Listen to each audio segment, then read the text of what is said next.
Hey guys and girls. Oh, Torment here. Somehow I almost forgot who I was.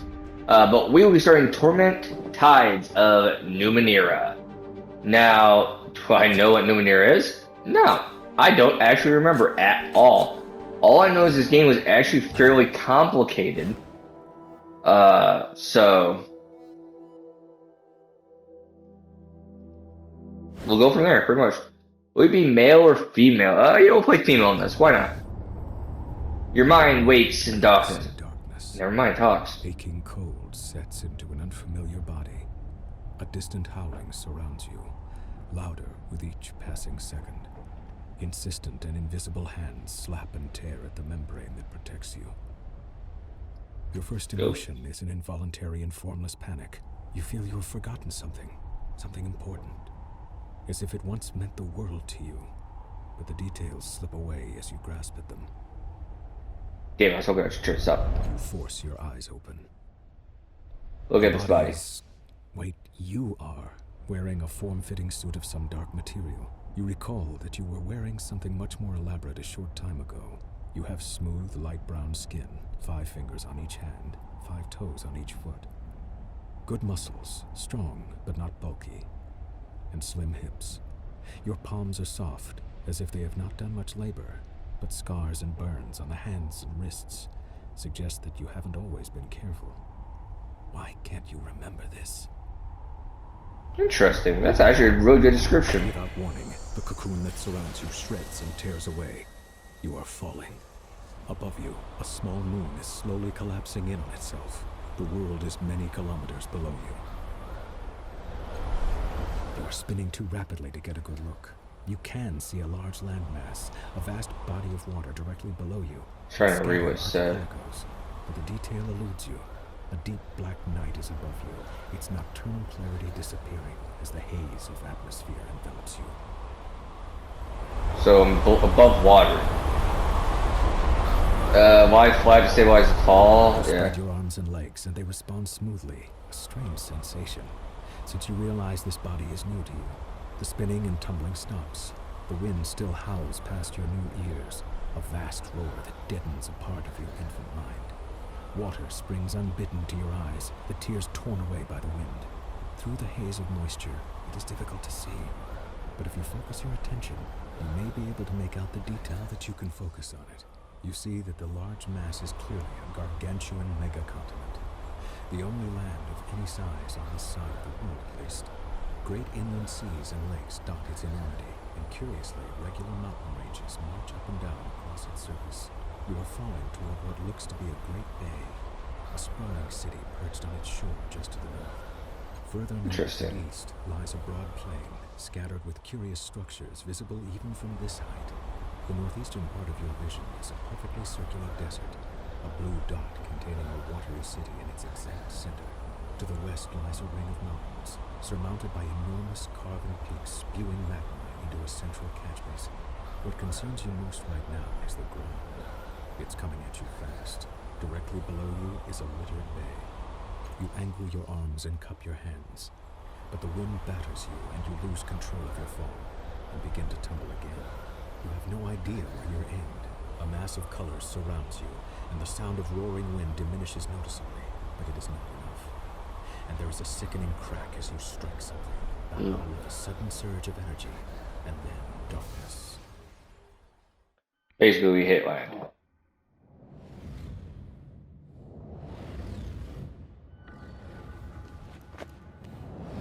That is us, by the way, guys. So we can move normally. I like to zoom out so I can see everything around me. So, jumble of thoughts cloud your head as you study the empty bowl before you. Drops of liquid fall from the center, splatter on the ground next to the bowl.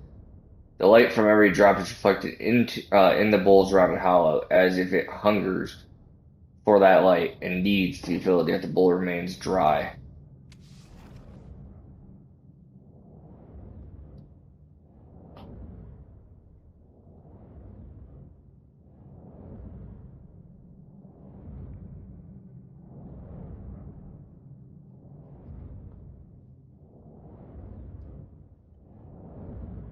Drop to so we use might to carefully move the bowl beneath the liquid. So yeah, so this is a tutorial called effort. You encountered your first task. You have 3 stat pools: might, speed, and intellect that you can spend to increase your chances of success. This is called using effort. To more easily move the bowl in front of you, I'll stick to spend might for a higher level of effort. Don't worry if you fail this task. In Torment, failure often results in interesting outcomes. So right now we have a 45% chance. With it going up, we have a 65% chance. And then if we go up to 3, we can get an 85% chance. I'm going to just get with the 65 and see how it goes. We fail. The edge of the bowl tear your flesh as you seize it. You grit through the pain, though hauling the bowl over the glowing pool of falling light. We took 1 damage. So we still technically succeeded, we just took a small bit of damage. Which isn't like a bad thing necessarily. Blood trails from your fingers into the hungry depths of the bowl. Drop by drop it fills, your blood mixing with the light until the air itself takes on a strange reddish hue. Ripples spread over the blurred outline of your reflection. And a sanguine radiance spills across the segmented floor, washing away the near shadows, pouring into your mind, melting the ragged edges of your fragmented thoughts. You are not whole, not yet, but you have begun to heal from the damage done in your long fall. A voice calls out from somewhere high above, beyond the reaches of the spreading light.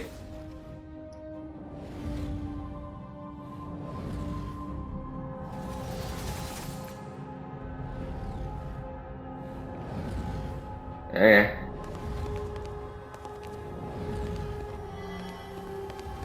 I'm going. As soon as you touch the door, memory floods your mind. You stand in front of a rusted door. The air is humid and dank. You've had a moment's respite from this waterlogged hell, a bubble of still air, your resting point. There should be a punctuation mark there. You've breathed water before and you lived decades beneath the waves, but this body's an air breather. The constant pressure has been crushing you ever so slightly. Worse, your companion's mind seems to be wandering from the task at hand. He's a genius with machines, as you well know, but now he seems distracted. The device in his hands is covered in knobs, wires, and antennas. He believes it can get the 2 of you through the corroded door, but he's merely staring at it. Perhaps he's lost faith in his invention, but that is hardly your concern. This mission cannot be delayed, it must be proceeded. Threaten him until he returns to the task at hand. This is taking long. Cast a spell and esoteric. Fix the device yourself. Deceive him by telling him that you've heard sounds of pursuit. Yeah, it will deceive him. Your words echo clearly and he looks up surprised as you cut through his indecisive daze. He grins and says, "Alright, move through the door before they catch up." His fingers make minute adjustments to the knobs and blinking levers of the device. In the air of your bubble freshens as the door opens. A dark hallway lies beyond, a passage that links the water-bordered cells and the aquatic viewing areas.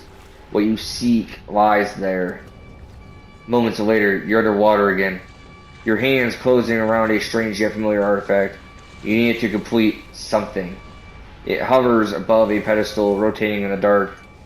An electric current runs through your fingers as your hand crosses the vertical plane of the pedestal, and an iridescent field coalesces so fast that the wave of pressure dazes you for a moment.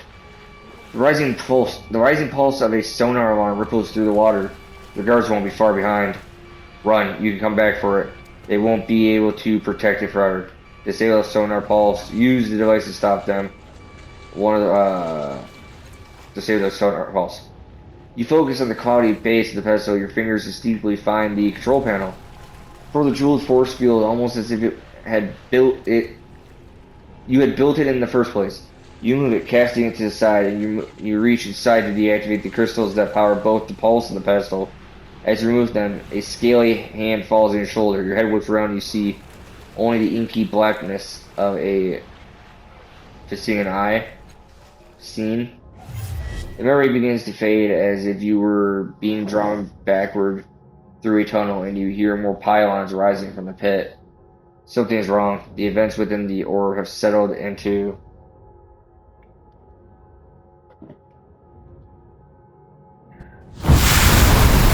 Hey guys and girls. Mega back. I had to cut the episode short. Some things came up, doesn't matter. Other than that, we're back with some Torment, Tides of Numenera. In the last episode, we had just finished actually, we didn't even finish it, I finished it. We finished our little memory segment, and we're just moving on from there. So you guys did not miss anything, don't worry. The lights around the door frame dims and flares like a roaring fire and a high wind. Interesting. Of course. There's that one. You stand beside a woman on an verdant crag. Beneath the two of you is a broad plateau towering above the overgrowth far below. Strange machines have been built into the cliffside, presumably for reconnaissance or defense. A metallic disc gleams from the center of the plateau. You're self-aware. Humanoid machines drill into the base of the cliffs below. If you were looking for a sanctuary, and you were desperately, this seems like the right place. I don't know about this, the woman says, her voice flat, neutral. Her face is turned away from you. What makes this place any more secure than the other ones we found? Draw our attention toward the hidden details that a more experienced eye can clearly see. Use your charm to persuade her of the merits of the site and to remind her of the time constraints. Draw her attention. You shade your eyes against the bright sun so that you can point out the thin bands radiating out from the metallic disc, how the energy from those bands affects the local fauna, suggesting a normal source of prior world energy. She thinks deeply, it's geologically sound. Have you run the sounding samples and checked the strata? No major caverns or weaknesses showed up on your residence scans? She waits for affirmation and says, "Alright, I'm convinced." The two of you sketch your plans for the sanctuary, drawing schematics and architectural diagrams. Then you descend onto the plateau to examine the open ground. It would suggest having one of the servitors build a shelter for your time here. You try to draw one of your constructs away from its task, but it doesn't respond to your voice. When you lay a hand on its shoulder to reinforce your command, it whirls and strikes you across the face with inhuman speed. It turns back to its task, ignoring you. Your companion helps you rise, laughter in her eyes. It seems your construct has other ideas. What's the matter with it? Use the Numenera, integrate it into its construct's body to overwhelm the behavior malfunction. For mechanical faults will reduce its effect of the metallic disc itself. A mist falls onto the plateau as you wrap a fiber shield and mesh around the construct's skull. The mesh powers up, protecting the construct's mind from any transdimensional emissions that might be in the area. Take a deep breath. You repeat your command. Acknowledged. It obediently trundles to the site of your new shelter. The image freezes, then fades, and you feel the memory filling the gap in your mind, blocked by jagged block. You stagger, clutching your head, reclaiming your memories. Hurts. That's actually kind of weird. Reclaiming your memories hurt. It should just be hurt, in my opinion. But whatever. I'm not a writer. I actually am. And once more, there's something else. Hairs lift one by one on the back of your neck. Something beyond this room can sense what you're doing and is hunting you.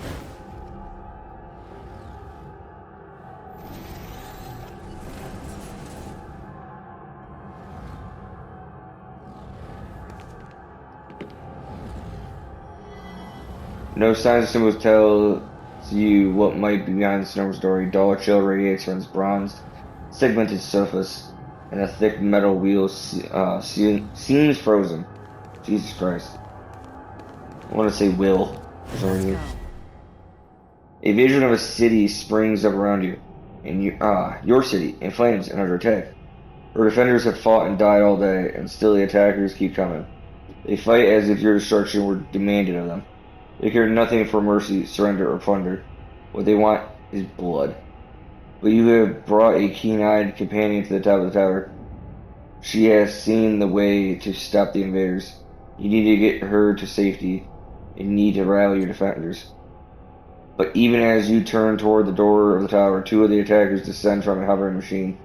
You don't have time to strike at them before they land. One is brutally large, his weapon a vibrating axe. The other slim sheathed in glassy armor, and holding a hilt with a sizzling invisible blade. Your companion backs away. She is too young to help. Your enemies advance single file, confined by the parapet. Trade blows with a giant, you can handle it for at least a strike or two. Strike rather than a giant swing attack before you can strike, fight defensively, and figure out who presents the greater threat. The memory seems crystal clear. The giant is menacing, it's true, but the invisible blade of his companion is more worrisome still. The energy field that flickers and waves around it suggests that she can carve matter at molecular level, tearing pieces out of her target into nothingness. If you are to save yourself, your best bet is to tackle her first. She's stuck behind the giant, waiting for her turn to attack you, unable to bring her weapon to bear until she's out of the way. But it's clear that she expects him to handle you, and her eyes rove behind you, her focus on your ward. She's certainly not expecting you to die between the giant's legs and come inside her guard. She can't bring her blade to bear in time, and you drag your dagger under her chin. You catch her before her deadly blade drops onto you and spin her around. The weapon slashes into the giant. He topples bisected, means cut in half. The immediate threat ended. You focus on finding a way back to your allies. You open the tower door and rush down the stairs. The door at the base of the stairs is slightly cracked, opening just a bit into the hall, and you hear more of the enemy soldiers behind.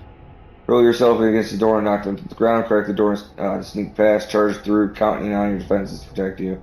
Nah, we gotta hurl ourselves. You charge through the dim shadows, dropping your shoulder into the door. At the last minute, it burst open halfway through its arch. It crashed into a pair of enemy soldiers, scattering them. You race to the door, blade in hand, you dispatch your stunned foes before they have a chance to move. Their blood begins to pool in the hallway. The memory begins to fade, and you find yourself back in your own body. Your temples throb with the racing force of your heartbeat, and the reclaimed memories ablaze within you, like a bonfire on a mountain peak, visible to every predator for kilometers around. A tremor rocks the floor beneath you as though a massive fist has struck the room itself. Swaying on your feet, you see frantic movement within the borders of the mirror. As you enter the room, damn.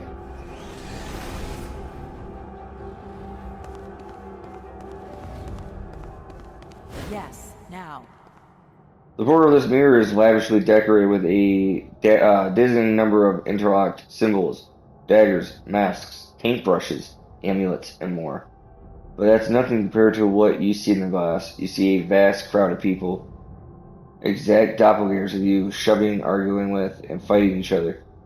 Most are drab imitations of you, but a precise few are vivid and pull at your attention. Each of them bears an intricate pentagonal tattoo on their head. In their eyes, their actions, you see the memories you discovered within the orbs, the choices you made shining like distant stars. Your hand twitches at your side, and though some of the bright doppelgangers ignore you, an even smaller number immediately turn to you. Jesus Christ. I want to say towards, for some reason. Waiting for you to choose them and learn what you might become.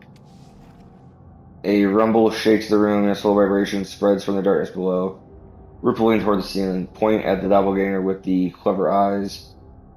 Point at the doppelganger observing all others. Yeah. Sliding around the edge of the unruly crowd, the doppelganger cautions you to silence with a finger at its lips. Together you scan the room and its inhabitants, noting every potential hazard and hearing every drop of strange liquid in the depths beneath your feet. I want to see the others with the clever eyes. The doppelganger makes its way over to you. It's about to speak when a thuggish figure charges out of the crowd and shakes his knife in the doppelganger's face. Speaking in your voice, the doppelganger raises a calming hand. appealing to the thug's better nature with a combination of disarming wit and outright lies. Scowling, the thug lowers his knife and apologizes to the doppelganger for the trouble. So, do we want to be one that has a silver tongue and can speak for itself? Or do we want to kind of like observe and be, observe all the potential threats around us? See, this is where it gets a little hard. What do we want to do?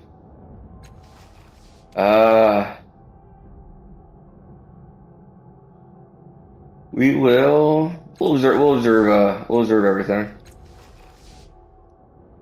Gain the descriptor of observant. Remaining doppelgangers scatter from the edges of the mirror and vanish. Your chosen identity steps forward. Its appearance changes as it steps out of the rippling glass. Its face reflects confidence, cleverness. Shadows of weapons flicker in and out of its hand, and a few devices shimmer on its belt. You get the feeling you would be more comfortable in a variety of situations. The word Jack sounds in your mind. I can breathe again. Your doppelganger continues walking, stepping into you, feeling you, making you whole. Your decision rings out into the cavernous room, awakening and unlocking vast mechanisms behind its walls. Suddenly, a grotesque noise rings through your shared worlds. Like a bell, if bells could rot, something is coming. Restored 1 light and 1 health. The mirror fades, leaving a dark, open doorway. You take a deep breath and step through. Alright, so we could still obviously have the tutorial. We're going to have the tutorial. So, your choices and the memories in the mirror have begun to build your character. But now you have the opportunity to decide on a number of details. First, you decide to change your type. Type defines the abilities and skills you'll be able to acquire as you advance. So, we have 3 types: Glaive, Jack, and Nano. Jacks are intrepid explorers and adventurers. They are jacks of all trades, hence the name. Although the world also harkens back to fables involving a wily, resourceful hero who always seems to be named Jack. Jacks are at their best when they combine weapons, armor, esoteries, ciphers, and a clever tongue. They are treasure hunters, grifters, skalds, rogues, and experts in a variety of fields. Fuck you guys. So the abilities unlocked, they get flex skill, it's called. Flex skill, you choose 1 exploration, lore, or conversation skill, plus 1 training level in that skill while active. It's active until next sleep, and you get 1 of 1 uses per day. So we also get, we have 4 points to distribute to any pool, plus 3 health at tier 1, plus 6 at each later tier. We gain 2 abilities at tier 1, gain 1 ability at each later tier, and we can pick 1 exploration skill at each tier. That's actually not bad. We are also good at heavy weapons, decent perception, and really good at running. Alright. So glaives. So as you can see, everything changes, by the way. So Jacks have 5, 5, and 5 in might, speed, and intellect. They get all the things I just said earlier, and all those skills. Glaives. Glaives are elite warriors of the 9th world, using weapons and armor to fight their enemies. Scouts, guardians, warlords, and soldiers could be glaives. Most glaives either have a high might and use the heaviest armor and weapons available, or a high speed and stick with light or ranged weapons, light or medium armor. So as you can see, it kept the intellect at 5, but our might and speed went up to 6. It's not terrible. We have decent perception, decent concentration. We're really good at running, which is really weird. Why we don't have like any actual particular weapon skills. So we have opportunist. Ends turn immediately. Make a basic attack against the first enemy that moves within weapon range. So we get an Overwatch ability, and we get a plus 5 on attacks made this way. We also got practiced in armor. We gain 3 speed armor cost reduction, 3 might armor cost reduction. So that's not bad. So basically, if the armor is like say a 6 might, it's now a 3 might because practiced in armor, which isn't bad. And then we get reduced the penalty to esoteric attacks incurred by armor by 15%. So that's actually pretty good. It's not bad at all. It's actually really nice. Then we get +1 might, +1 speed. Obviously, you see because our pools. 2 points to distribute to any pool. Yeah. Honestly, if I was gonna pick glaive, I would have just added more to might and speed. You get +5 health at tier 1, +7 health at later tiers. You can pick 1 weapon skill at each tier. That's actually not bad. Gains 1 ability at each tier and gain one. You get to pick 1 athletic skill at tier 1. So they got 25 health. They get 23 health. Okay, that makes sense. Oh, okay. So everybody starts with 20 health, is what it's saying. And then nanos. Nanos are sometimes called mages, wizards, sorcerers, or witches by the people in the ninth world. Whatever they're called, nanos master the mysteries of the past to the degree that they seem to perform miracles using esoterics, spell-like invocations that combine gestures, command words, and psychic disciplines. They tap into nano spirits, numerous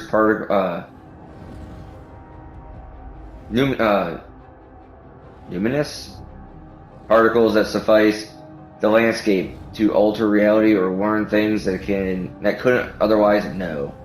So they lose this. They go back to 5 on speed and might, but they get 7 intellect.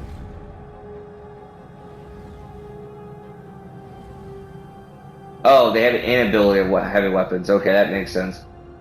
Yeah, they get a negative 15% penalty on attacks of this type. Plus 15% bonus per level on attacks with heavy weapons. Inability confers. Yeah. So they can't use heavy weapons, they can't use medium weapons, and they can't apparently run. Bonus to movement distance on each. Well, that makes 0 sense why Jax and Nanos can't run. Wait, that was on everything. Why do they all have an inability to run? Okay, that's weird. They have a trained perception ability. So they get unlocks conversation options and plus 15% bonus per level on difficult tasks marked with the skill. And then they have a specialized concentration ability. So specialized is body artifacts equipped in both slots do not convert negative stats. Okay. And it mitigates the ability for, mitigates equipped bonded artifacts penalties. Okay. So Jack has, they're trained in perception and, concentration, they're trained in concentration perception. We're gonna go with Jack. I like that. It's actually really nice. It's not bad.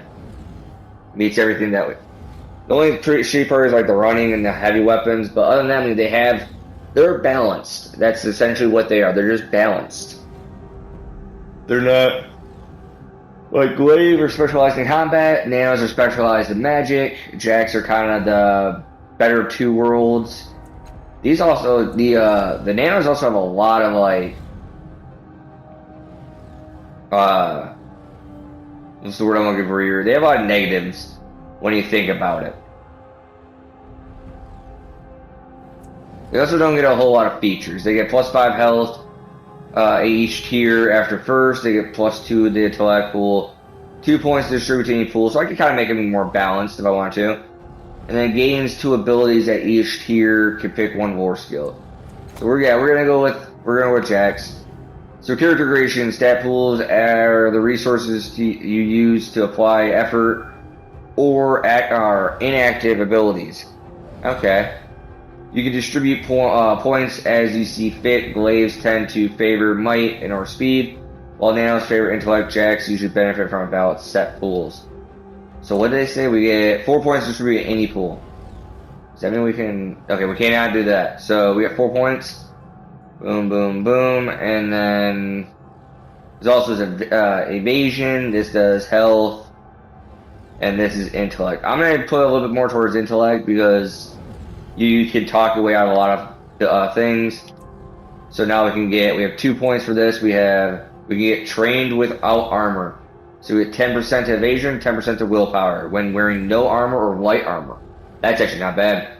Hedge magic, automatically see it on the next quick fingers or smashing task. It's not bad. Infused weapon, Choose a damage type and then make a weapon attack. Deal weapon damage of the chosen type, along with bonus effects based on the type. That's actually not bad too. So basically, like, oh hey, I have a slashing weapon, but I want to do smashing damage or blunt damage or whatever it's called in this game. You could do that, and then you could also do other things too. You could do slash damage too. Sucker Punch attack that deals weapon damage +3 if the target has a negative fatal. Good for dazed for 1 round. Negative 50% willpower. Negative 50% attack. I don't think like that.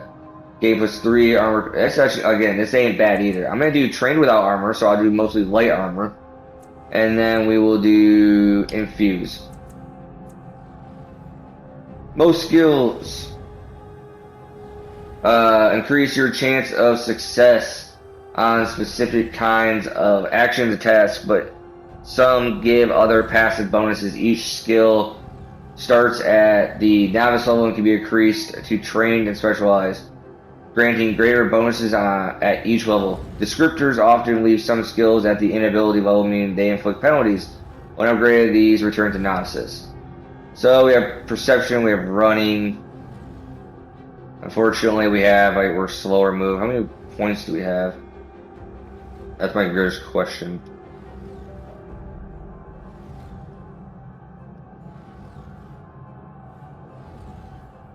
Well, here's my question. How many can I can only do 1, okay.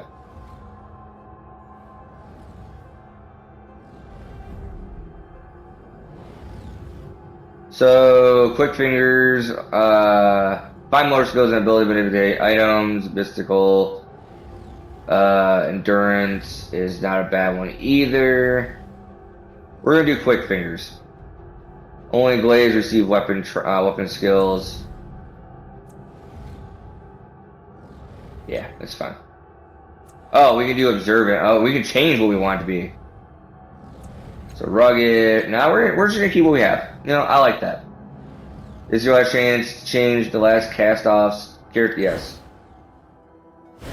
We're gonna keep what we have. I kind of made myself a little more balanced, a little more intellect than anything else. I got some cool skills I think are awesome. Keep myself light. You know, if I don't know much about this game. I'm actually not gonna lie with you guys. I don't really know a whole lot. Oh yeah, there's this too. Fuck.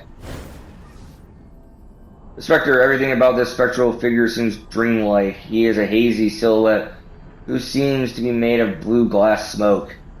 That's a weird combination. He wears stylish, well-cut clothes. His handsome, bearded face seems hauntingly familiar, though you've never seen him before. He breathes a sigh of relief when he sees you. We weren't sure that would work. We pulled our strength and channeled it through me to reach you, to wake you up. He glances at the other figures here and frowns unhappily. It took more out of them than we thought. The other reflections, they're more like shadows now. Look, I'll bet you have got a lot of questions. This whole place is basically your mind. Your body's still out there in the real world healing from that fall. You need to get out there and finish the process. Before I met you, it felt like something was hunting me. Do you know what that was?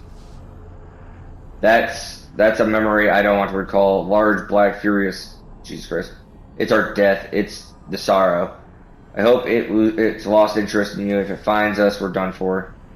Who are these people? We call them reflections. You call them reflections. That's what they are. As I said, it's your mind. You'll find reflections of people you knew. People you met in the real world and with whom you shared some kind of psychic connection. I don't know how or why. It just happens. Said I had to finish the process. What do you mean by that? After you wake up in this dream state and attuned to the tides, you'll need to find something called a resonance chamber. Your body should have landed somewhere near it. Just climb inside it and everything will be fine. What do you mean attuned to the tides? Tides are like a force, like gravity or magnetism or something. Except they respond to people's actions and perceptions. Your body, that is, your body in the real world, needs the tides to survive. It's not something you need to worry about. Your body will attune as it wakes up. Well, it's a resonance chamber. I remember pieces about it, but not the whole. It's a crystal sarcophagus. I remember it having 5 mechanical arms around it and a metal ring set in the floor. I think we were aiming for it when we fell. When you open your eyes in the real world, it should be nearby. This place is in my mind. Is my mind. Why don't I remember any of this? Any of you? It's your mind, a construct built to, I don't know, share thoughts, store your true self. Wait, you know how people say in the first place. This is definitely the first place of your memory. Well, it was the first place for me anyway. You'd probably know better since it's yours. If you don't remember now, maybe it'll come to you later. Who are you? I'm you. I am a part of your mind, a splinter. I was waiting for you. We called you with the memories of the others who are here. I don't know how. I don't know what happened next. So how do I get back to the real world? There's a portal down there. It will take you back to your body. Just step through it, and the whole tide thing should take care of itself. When you wake up, find the residence chamber and activate it, and we can. When the hell is that?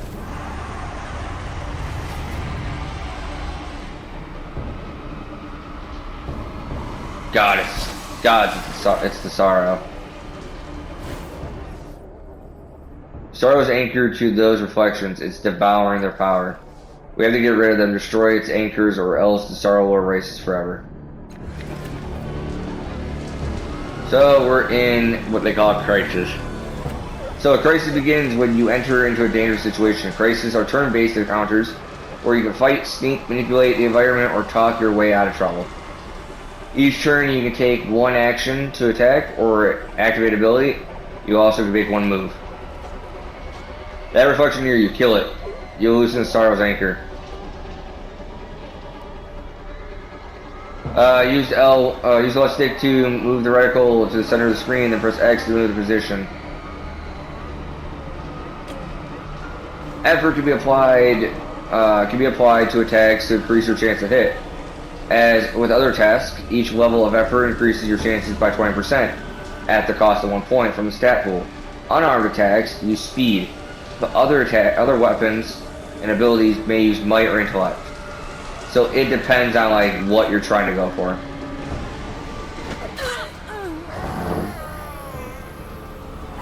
Sorrow's turn.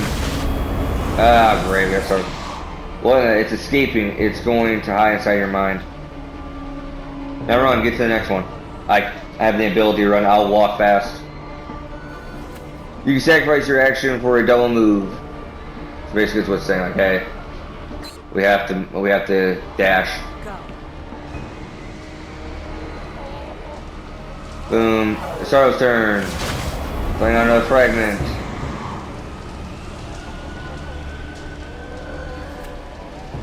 We're going to attack this one. When you apply effort to an attack, it also increases the damage you deal. Different weapons and abilities gain different amounts. So yeah. So as you see, it says 1 plus damage 1 plus 0, 1 plus 2, so it'd be 3, 1 plus 4, so it'd be 5.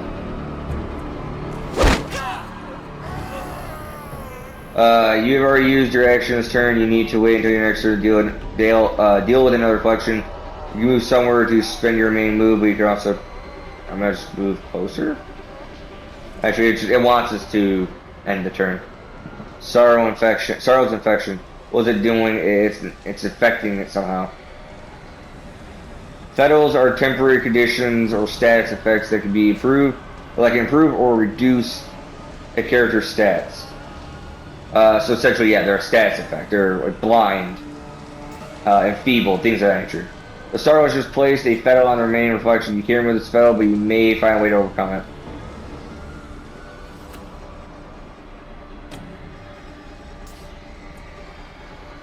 Yeah, I'm just gonna keep attacking. I can't attack it. The armor stat reduces physical damage. The fettle, the Sorrow placed on this chamber has boosted its armor by 10, meaning it will earn 10 points of damage for each attack. The reflection's armor is now too high for you to overcome with your unarmored attack. So it's saying I want us to fight it essentially.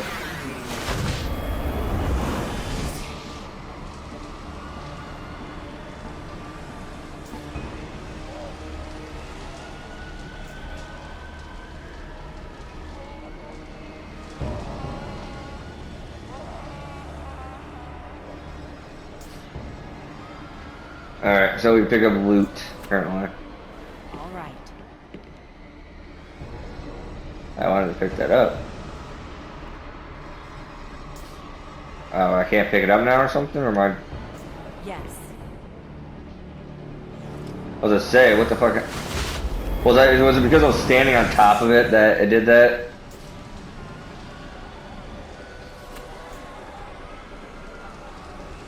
All right. To activate an item, press R2, bring the item. Yeah, okay.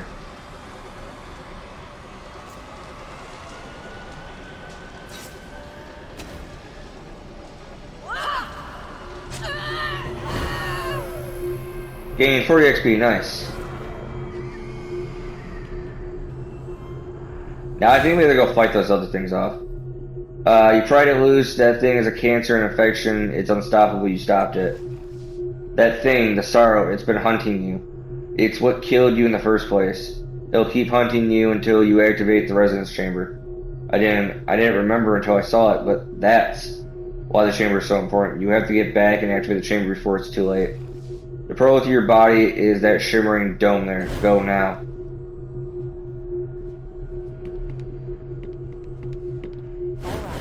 Ah! Flashbang.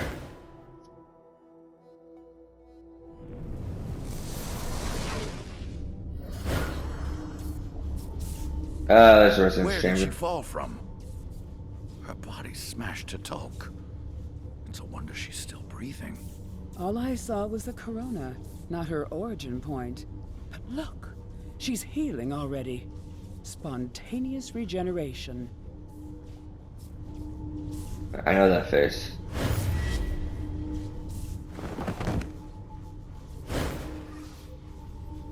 Ugh. What was that? What did you do, Calstage? His tone has been cautionary, suspicious. You open your eyes. The first thing you notice is this man's kaleidoscope of tattoos. Writhing across his forearms, he wears a long dark coat, belted at the waist, supplies filling the pockets. His boots are worn and stained with years of travel. You blame me?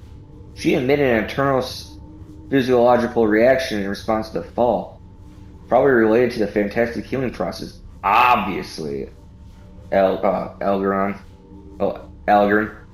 Her voice rolls and hisses. You have to open your eyes to make sure that you're not seeing double.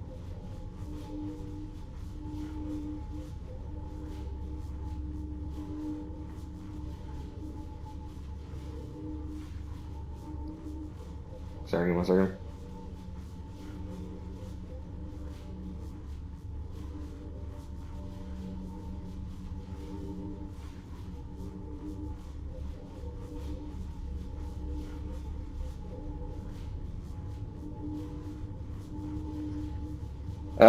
Faint echoes of her actions trail from her, each nearly mimicking her. Though some act and react to stimuli that you can't perceive, her vivid hair and outrageous clothing remain constant through the shadows. Oh yes, it's obvious, Calstage. His voice is grim and clipped, then he sees you look at him. You are no ordinary mortal. We know that much. Start talking. Who are you? If you don't remember who I am, you are more self-centered than I ever imagined. Silver-tired eyes a tiny amount. You know she's not the changing god, Algern. It's her face. I've never seen any other people rebuild themselves like that.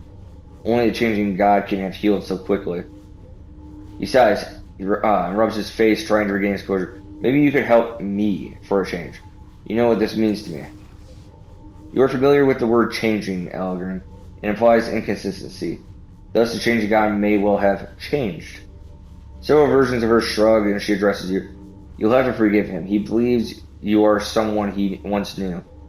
Even though it's painfully obvious to anyone that you are newly born. I and my sisters am Calstage. This is Algern. We are explorers, knowledge seekers.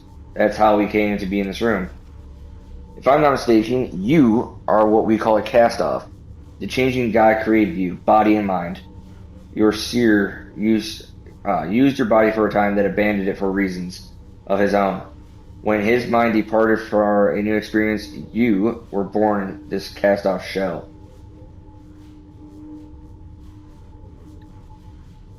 Ah, fuck, I can't. Just... Alright, so I'm gonna end the episode here, guys. Just be in mind. Guys, as we got, don't worry about it. We are back though.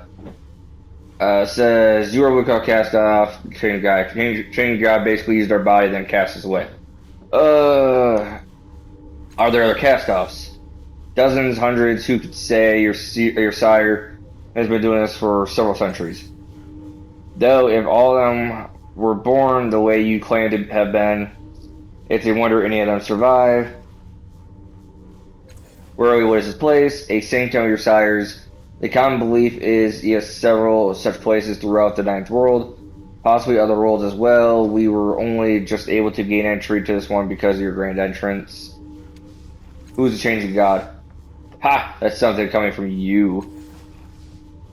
The changing god is your sire, dear. He discovered a path to immortality a long time ago. It means to transfer his self to a new body of his own creation. I don't think he knew, however, that when he abandoned one body, another mind was birthed to fill the void. Oh, he knew, alright. The only thing the changing god cares about is himself. He doesn't give a single thought for those he leaves behind. If you know the changing god through my body, why do you keep referring to my sire as he? We know your creator through legendary research. He's taken the form of men, women, visits, and other things. His form is fluid, as his name suggests, and the stories about the changing god also always refers to him. It's easier. You are a woman. The changing god is himself. So you say I was born when the changing god left, but why am I not dead? I used a cipher to slow your fall further, but the damage still would have killed an ordinary person. But think about it. If you're the kind of person who can make your body into anything you want, what do you do? If you've constructed bodies for centuries, you want to make each one better than the last. You want to live forever. You're not going to let your life end by accident. No. You'll make strong bodies, fast, powerful, maybe throw in regeneration while you're at it. The changing god has always been vain. He rarely stays long in a shell that doesn't suit his self-image. She looks you up and down, her smile sounding unnerving. Perhaps the changing god fled because he didn't want to wear those scars of yours. If the changing god abandoned my body, where is he now? If he abandoned your body, then his consciousness fled to another. Oh, do stop. The look she gives Elegrin is equally piercing, amplified by the withering glares of her sisters. If there's one thing we know about the changing god, dear, it's that he always has a contingency.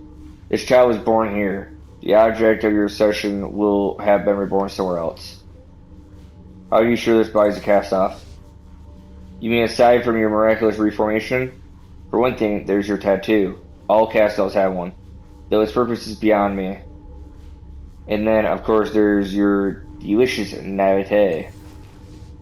She could be faking. You don't live hundreds of years without learning to lie convincingly. Oh, 4. She says an inspiration and says to you, what do you think?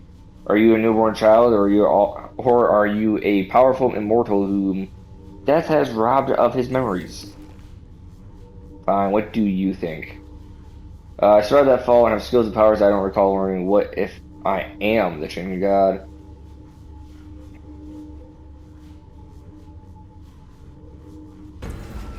Ooh, Blue Tide. That is just the kind of question you would ask. I admit you carry yourself differently. The changing god I knew had a glint of knowing everything about our world and the worlds before it. Your personality, that's very much the same. You could be him. I hope not, for your sake. You would have a lot to answer for from a lot of people. And what are you basing that conclusion on, Algren? Your feelings? He looks away and his composure slips a lip. God, you're so rancy sometimes, Callistage. What was that blast of energy when I woke? As I was telling my colleague, it was obviously a physiological reaction of some kind. I've never witnessed the birth of a cast-off, but yes, it could very well have been caused by your nascent consciousness. Don't worry, I don't believe it caused any real harm, not to me at least. Really? You've been more abrasive than ever since we came in. You shoot her sidelong look. She just can't empathize with other people unless she's experimenting on them. Do you know anything about the tides? I've heard that term before. A subject your sire studied in great depth. I'm afraid it is in my field of inquiry. Are you sure the surge didn't hurt you? If it did, it was damaging our minds. Though, how would you check if it carked her? I couldn't say. Tough to find normalcy there. At least we know it didn't hurt Algren. That skull is as thick as organic stone. I want to ask something else. Before I woke, I was in some kind of ring-like labyrinth with a glowing specter. With how hard you hit the ground, I'm surprised that's all you saw.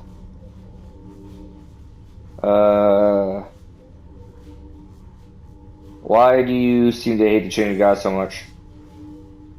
The ghost of a smile touches his mouth, as if he's privy to a joke, but it doesn't reach his hard eyes. He's lived longer than anyone in the Ninth World. Hasn't been much of a philanthropist in all that time. He's helped some people, sure, but it's always been in his own self-interest. He's gotten away with loads of skist over the years. Falling from the sky didn't kill me. Is there anything I can? An excellent question.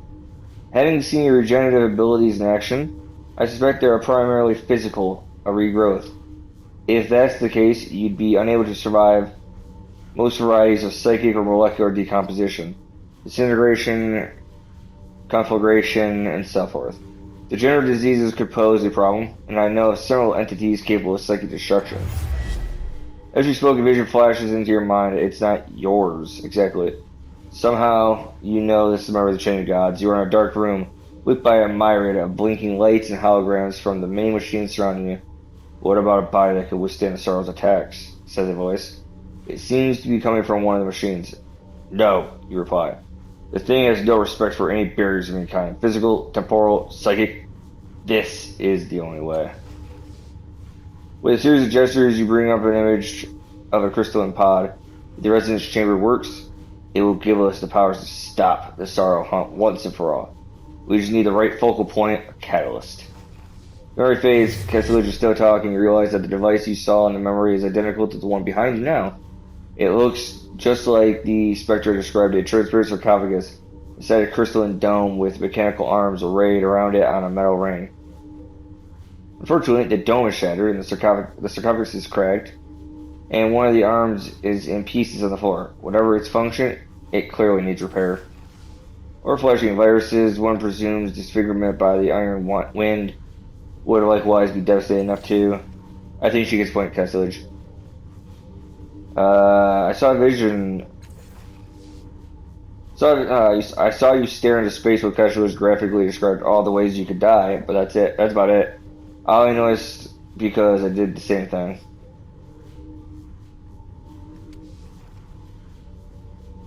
Yeah, there's so much they want to talk about. Jesus Christ. Do either of you know anything about the Sorrow? I've had my share of sorrows, but never the Sorrow. What's that? A disease? I know nothing about it. You know anything to fix the crystal chamber here? Updated my journal. Okay, I didn't know that. Elrond chuckles and firm and certain. He says, not likely. Though it might not be impossible. You need people with the appropriate knowledge. I'm sure the cult that changed God will hold the answer. Her distaste is evident in the expressions of her echoes, although the face of the one in the lead remains carefully impassive. You turn to the sane to help a newborn. Where's your judgment, Elgrin? I would take her to the Order of Truth. The Order of Truth, are you mad? They would sooner take us apart. What's the Order of Truth? Knowledge seekers, the learned who try to wrest secrets from the hearts of the prior worlds. They gather in the city to exchange findings and help humanity to build a brighter future. Our friend Eligern here was once of them. Frauds, quacksalvers, and charlatans. They don't have all the answers, and I'd not trust them with the Chain of God's secrets. You're just angry that they couldn't help you with yours. But I am being too cruel, dear Eldrin. Let us take our new friend to the Order. What about the call of the changing God? Despite what she says, they're not insane. They're eccentrics. They're worshippers of you and your sire, the changing God. They devote their lives to understanding your kind. Ooh. Ooh, what do we want to do? A wise choice. Your worshippers aren't likely to cut you apart. And they're sometimes foolish, but they collect knowledge and data. They'll tell you more than you care to know about whoever you are. They could give you a good counsel. Good counsel. The best counsel is to come with me. I'll accompany the two of you. When you change your mind, you'll need an introduction to the Order of Truth. Fine, we'll both go. But don't be surprised when Kestilage leaves you broken in a ditch with your purse empty. Or she laughs it off as a good experiment. Suspicious as always, Eldrin, child, the world is an exciting place, but it is full of dangers. Rest assured, one of us will get you safely to where you need to be. I'll be right behind you. Alright, now let's go. You gained your first companions. They will follow you. The last cast-off. They will follow the last cast-off. Can be controlled during a crisis. You can speak to them about their past and take advantage of their unique abilities and skills. Companions have their own motives and personalities, and depending on the choices you make, they may not follow you forever. You will find more companions who can join you as you travel through the ninth world. This opportunity to explore your surroundings. You may find items, equipment, and more to assist you. Okay, so we're actually going fully on stage here. Other than that, guys, I am Mega. This has been Torment, Tides of Numenera. In the next episode, we will actually officially start our journey. Other than that, guys, if you liked the video, hit the like button down below. If you like the channel, hit that subscribe button along with the bell. Other than that, I'll see you lovely people in the next episode. You stay lovely and have a great day.